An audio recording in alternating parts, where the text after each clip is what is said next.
morning, and my name is Cini. I'm Joe Asumendi. And welcome to CEO Chat, where every episode Joe uses the magic power of his wonderful lariat to compel our guests to tell the truth. There you go. And our guest today, I don't know, and our guest today is Harriet Stein. Harriet, welcome to CEO Chat. Thank you so much. You can call me Ozzy if you want. Okay, thank you. It's great. Thank you. And, don't adjust your set. Joe is actually wearing different glasses, and they make him look younger. We were just talking about that. So, Harriet, welcome to CEO Chat. Thank you. You brought a very interesting subject with you, and you've got a very interesting experience set.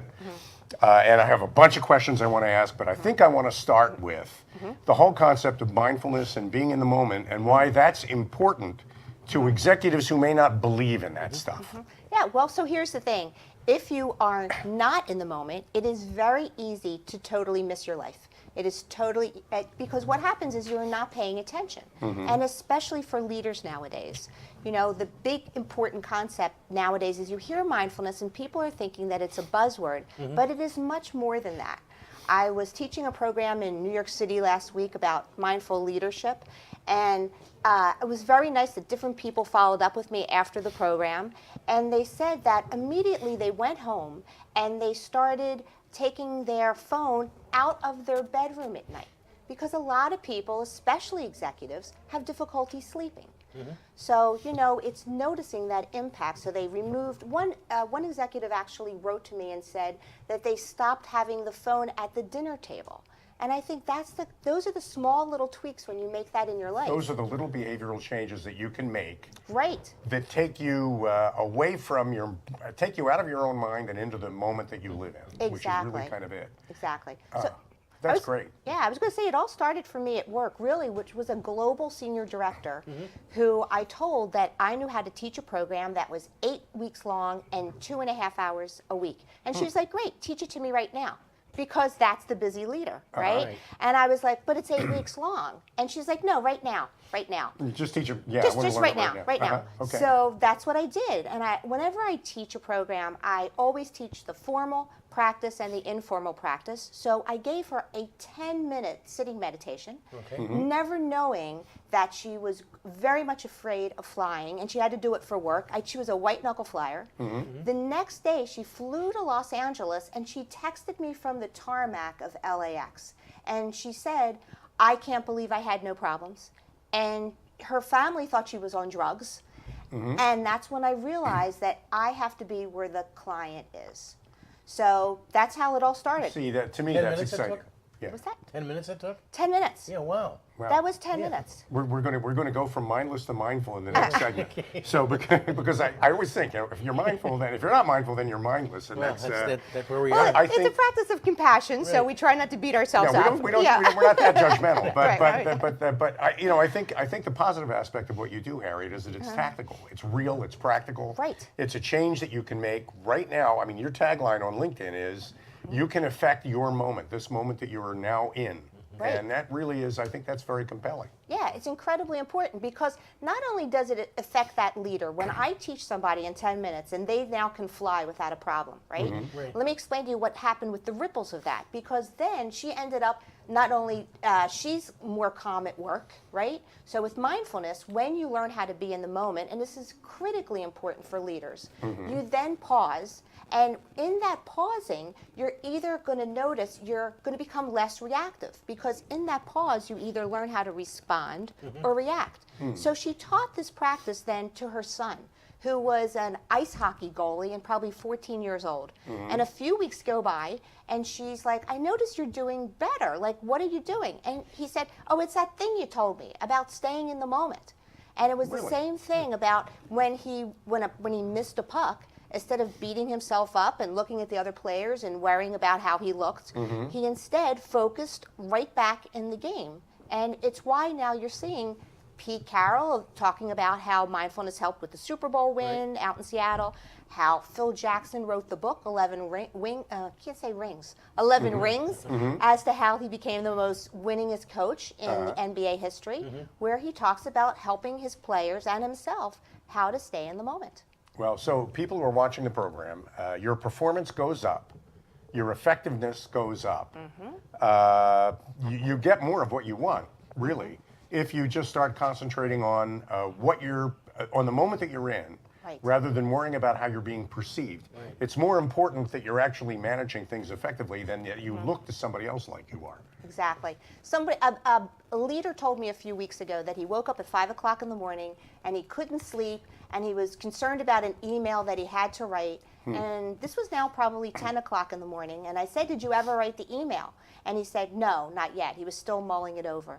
And it's that churn, right? Because when I say about being in the moment, I want people to notice and to really check in with yourself because, you know, a great chef would never cook a meal without sharpening their knives. And a great musician would never go on stage without first tuning their instrument. So a great leader should pause every moment, even if it's just for 10 minutes in the morning, to just really notice where it is that they are, practice non-doing. Because then what happens that when you go into the workplace and you have a challenge, and you know, leaders are going to probably have hundreds of challenges in a day, well, then they can pause and then they can look at that email and notice, oh, am I responding or am I reacting? Or am I reacting, yeah. which is a very key. You've gotten enough emails from me at 3 in the morning to know that I'm not sure half the time whether I'm responding or reacting. Right. So this is really relevant to me, just as Yeah. we're talking. Leveling things out so that everything Right. isn't a speed bump and everything isn't a crisis is Right. really finding your stride and staying on it. Yeah. Actually helps you relax your way through your job. It makes it more enjoyable to do what you do for a living, and it takes all the drama out of it. Right. And we need to take a break. When we come back from this break, you are going to show us how to become Mindful. how to shift from mindless to mindful. There we go. I'm looking forward to we'll be right back with more great guests, Harriet Stein and CEO Chat after these messages. Stick around. Don't go anywhere. We'll be right back. Thank you. Hey, we're back. We are back. Welcome back to CEO Chat. This guy's name is Joe Asumendi. And that's Cini. And Al, it's always a just pleasure. great to see you, and those are great glasses. Thank you. And, Thank you. And our guest is Harriet Stein, and we, as you might notice, during the break, we had a commercial for death benefits, and which is a very important consideration. You should listen to our advertisers. But Harriet made the point: mindfulness is life. It is. You know, the person who taught me mindfulness is attributed with bringing it to the Western Hemisphere, and his name is John Kabat-Zinn. And he always says we practice mindfulness as if our life depends on it, because our life depends on it. That's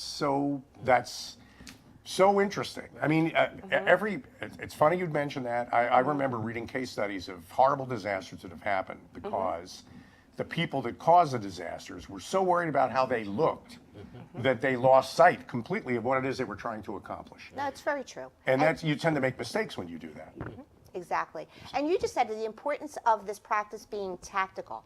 This is something that not only is it a 10-minute sitting practice in the morning, I ask people to check in during the day, whether it's setting an alarm on their phone or on their computer every hour. Check in and see, where are you? Are you thinking about something in the past that no matter how hard you try, you can never undo? Or are you worrying about something in the future that might never come to be? And, you know, so we have a tendency to vacillate. We write scripts, we rehearse those scripts, Right. but nobody else ever reads their lines from it. Right. That's the part that's always, I can't tell you how many times I've lost sleep over an encounter that I expected the next day. Right. And I thought I had it under control after losing all that sleep, and Right. right after 2 lines, they moved in their own direction. I was Exactly. not prepared for it anyway, so why did I do all that? Exactly. Okay, now we have a whole crew out there in the other room, Right. RVN TV, Keith Reynolds, Tyler, Krista. Dana, Krista.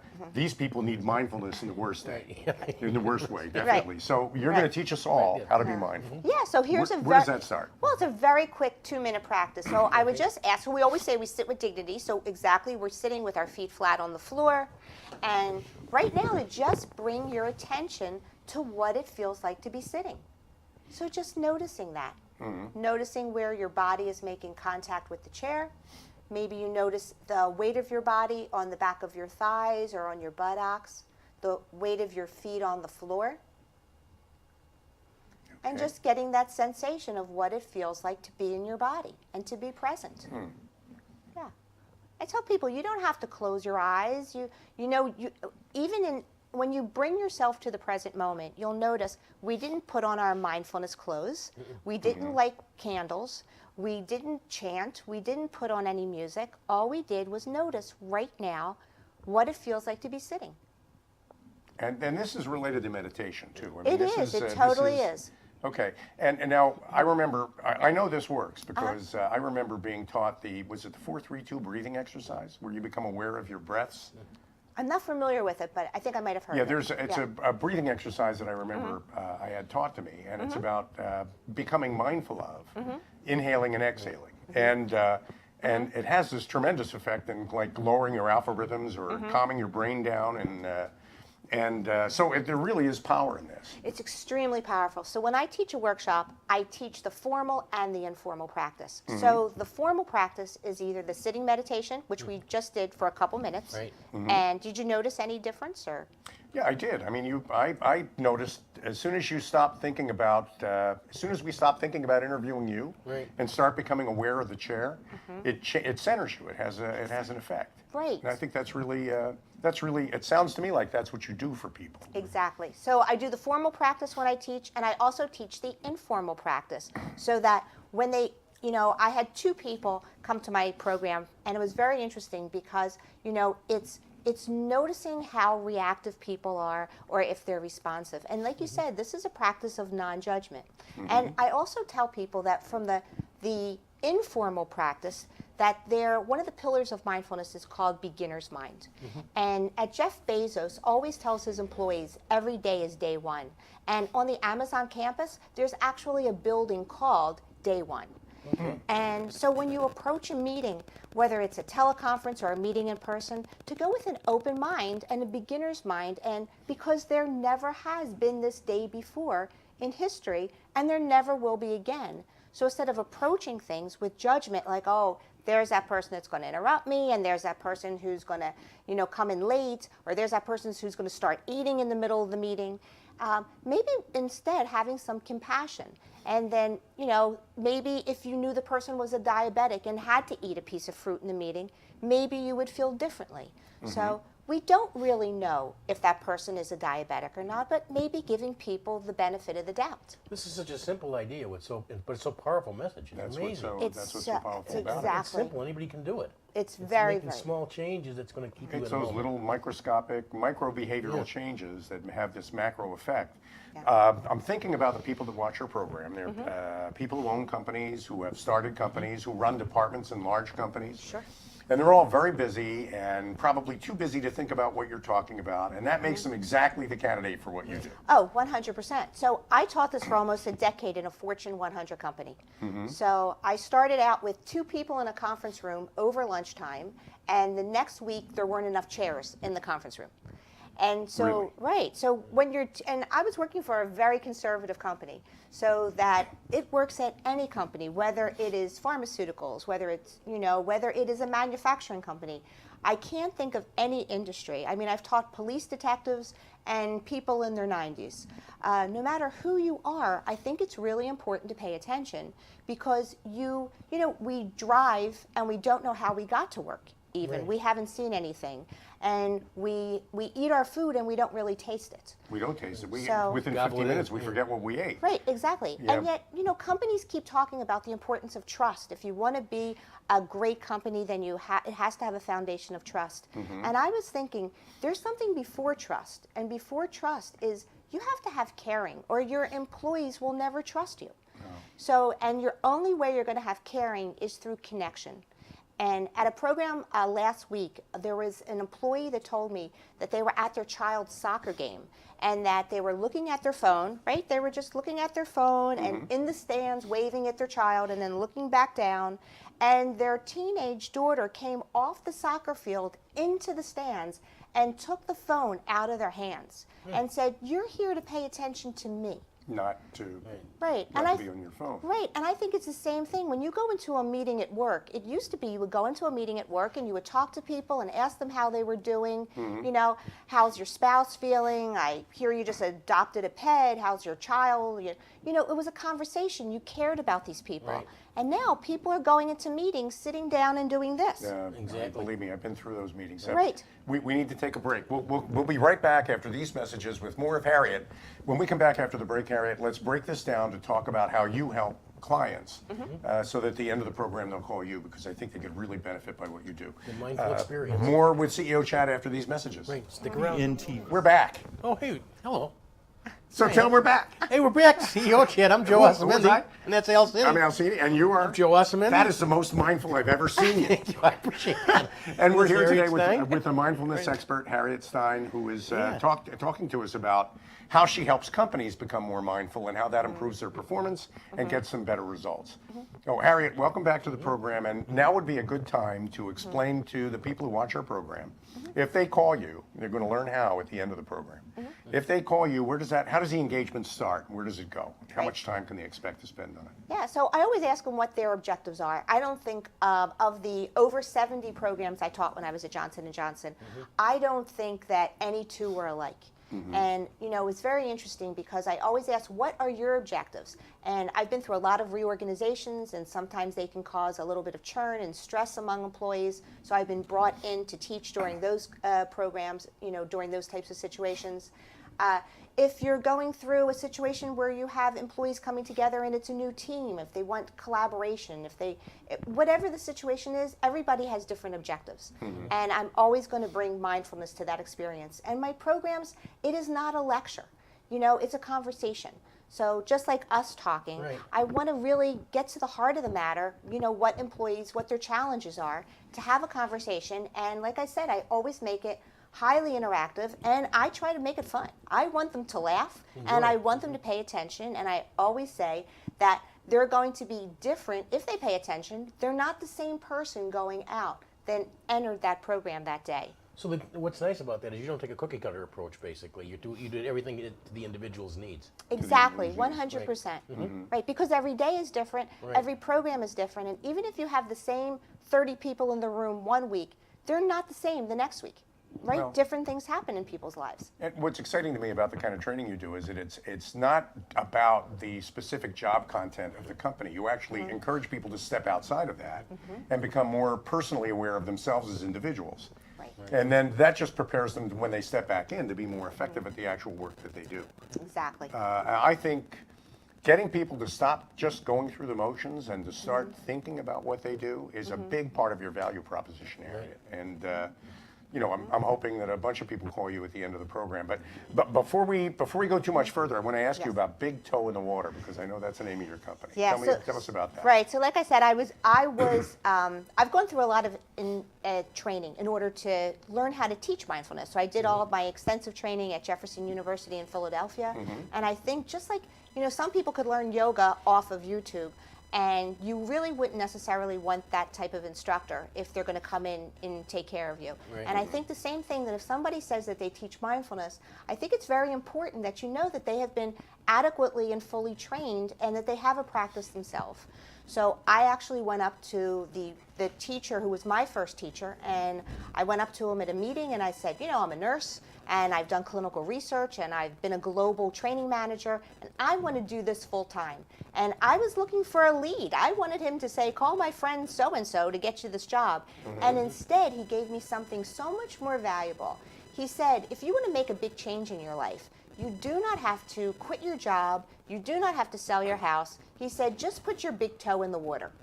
And I was like, oh. And that's how I started in the corporate world teaching. I started, like I said, with 2 people, and it went to over, you know, 5,000 employees. And it was just by putting my big toe in the water. So I named my company Big Toe in the Water as an homage to... And, you know, it really kind of resonates with what you do for a living, because it's not about jumping in. It's about little steps. And you say your program typically lasts several weeks, but just a couple of hours each week. Yeah, or actually, I mean, I like to do programs if they wanted to do just a 3-hour workshop or a 2-hour workshop or a day program. That's totally fine. It's really up to the client as to what would work best for them. And where are your clients? I know you're in the Philadelphia area. But Yeah, I have no problem traveling to wherever they would need me to come and be, you know, anywhere. So I'm willing to travel. 40% of our audience is New York. 40% sure. of our audience is Philadelphia. 20% is DC. Right. With people all over the country tuning in, even some international viewers. So you can do this anywhere for anybody. Oh, definitely. I was in New York City giving a presentation last week. I was able to teach down at Discovery Communications at their corporate headquarters outside of Washington, D.C. a couple years ago. So I've definitely had a chance to get out and around and share this practice that I think is incredibly vital for leaders and all the people that they're leading. That is really terrific. Okay, now we're coming up on the end of our program, but I have one last question I want to ask you before you get to tell everybody how to reach you. Okay. And that question is about millennials, because when you held up your phone, the first thing I thought about were 19, 20, 20. We have a fair number of millennials working for RBN TV. How do you work with them? Are they different? Yeah, so they are incredibly different and wonderfully so. I was in Chapel Hill, North Carolina on a vendor walkthrough, and I was walking through all these various different cubes, and they stopped to introduce me to somebody, and I looked at the cube, and this woman, this millennial, had in her cube a photograph, and it said, she who has the most memories when she dies wins. Interesting. And I was like, oh, she gets it. She gets it. So millennials are getting it because I think they've been raised by baby boomers who are exhausted. And they see that. Right, and they realize the importance of having the quality of life so that they are very dedicated to what they do during the workday, but they're very, concerned about also having time for themselves and their family and their friends. And I think that's brilliant because they're making memories that way. Well, another big part of what you offer, I think, is the opportunity to learn from millennials. Exactly. Some of the things they do naturally that we maybe forgot how to do or never really knew how to do. So here's your opportunity, Harriet. Tell everybody how to reach you. There's your camera. Tell everybody how to get a hold of you. All right. Well, it will be my pleasure to work with anybody. In the United States, over $450 to $550 billion is being spent on disengaged employees. And mindfulness increases employee engagement. It increases productivity. It increases collaboration. It decreases stress. And I would love to come and work with you and your employees. And it's very easy to reach me. You just have to go to my website, which is bigtoeinthewater.com. Harriet, what a pleasure. Thank Harriet you Stein, so what a great very guest. much. Thank you, Harriet. And I was thinking as you were Thank you. talking, not only companies could call you, but also people who call on companies. There are probably a number of consultants, trusted advisors, people who offer a business consulting service who, as part of their practice, could include mindfulness training. So they should call you maybe and talk about ways they can partner with you. Oh, I would love to work with anybody. Definitely. Thank No, you. that's great. Harriet Great Stein. guest. Thank you Yeah, so very absolutely. much. Great interview, wasn't Yeah, it? absolutely. Really. And I'm more mindful of, I'm a little bit more mindful of my buttocks than I was. And maybe we don't want to talk about that. But thank you very much for joining us today. TMI. Thank all of you for joining us today on CEO Chat. My name is Al Cini, I'm still Joe Asumendi. and we'll be back again in a half an hour for another CEO Chat. Yeah, join us again. Thanks a lot for tuning in. Thank you. Great.